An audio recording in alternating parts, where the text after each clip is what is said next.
Assalamualaikum warahmatullahi wabarakatuh. Saya Somna Lestari dari Perguruan Bahasa Inggris semester 5, semester 6. Di sini saya akan merisum sebuah materi tentang artificial intelligence atau AI dalam education. Nah, jadi khususnya meeting ini ngebahas tentang penggunaan AI, penggunaan voice activated intelligent devices atau perangkat AI yang berbasis suara in the classroom. In the first material, in the video itu ngejelasin kalau AI itu sering digunakan pada era ini gitu ya, apalagi dalam dunia pendidikan. Contohnya itu adalah AI yang untuk tutoring, kemudian bimbingan belajar juga, atau personalized learning gitu. Nah, bisa juga pembelajaran yang disesuaikan dengan kebutuhan siswa. Bisa juga penerjemah bahasa, translator, atau penilaian otomatis, kemudian komunikasi personal, hingga pembuatan konten-konten pembelajaran.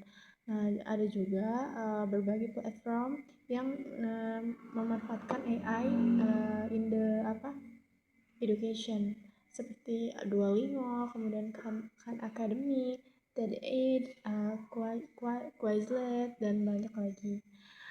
Selain itu, terdapat beberapa AI yang yang bisa membantu gitu ya, membantu penelitian, kegiatan akademik lainnya gitu, seperti Skyspace, Jenny, kemudian Quillbot, dan masih banyak lagi. Kemudian in the 9 meeting ini explain atau membahas penelitian yang title-nya itu Google help me learn and exploratory study of voice activated artificial intelligence in the classroom. Nah, jadi penelitian ini itu meneliti bagaimana sih anak-anak usia 7-12 tahun ini di Selandia Baru menggunakan perangkat Google Home di dalam kelas. Nah, hasil penelitian ini menunjukkan bahwa anak-anak cukup antusias menggunakan perangkat tersebut, untuk membantu proses pembelajaran. Bahkan beberapa siswa itu memperlakukan perangkat itu seperti human, seperti manusia gitu, misalnya dengan berbicara sopan, bercanda, dan meminta pendapatnya. Dan selanjutnya itu mengenai voice activated intelligent devices. Perangkat itu bekerja dengan cara mengenali suara pengguna melalui mikrofon.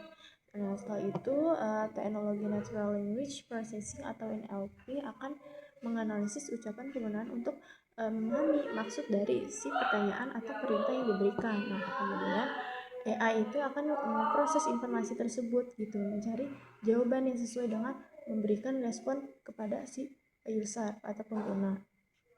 Nah, ada beberapa contoh perangkat yang digunakan teknologi seperti Google Assistant, kemudian Apple Siri, Amazon Alexa, Google Home, Smart TV, kemudian ada smartwatch, dan masih banyak lagi.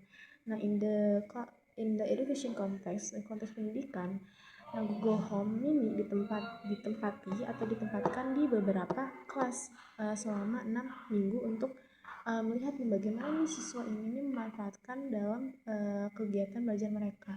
Nah, perangkat ini dipilih karena mudah digunakan, kemudian harganya juga terjangkau, juga support untuk menggunakan secara bersama-sama gitu in the class. Nah, dari data yang diperoleh itu, siswa ini sering menggunakan perangkat itu untuk mencari informasi, kemudian mencari ide untuk tugas, serta mendapatkan bantuan saat belajar gitu.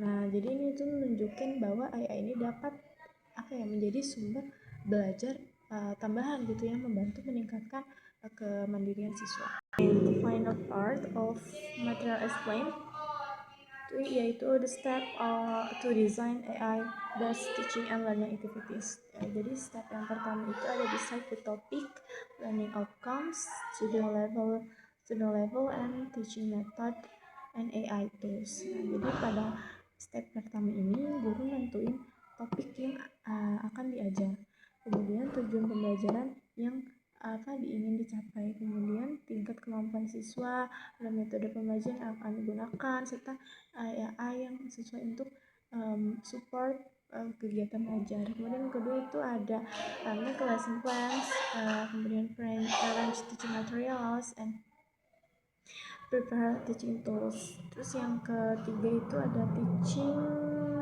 teaching demonstration and AI based learning.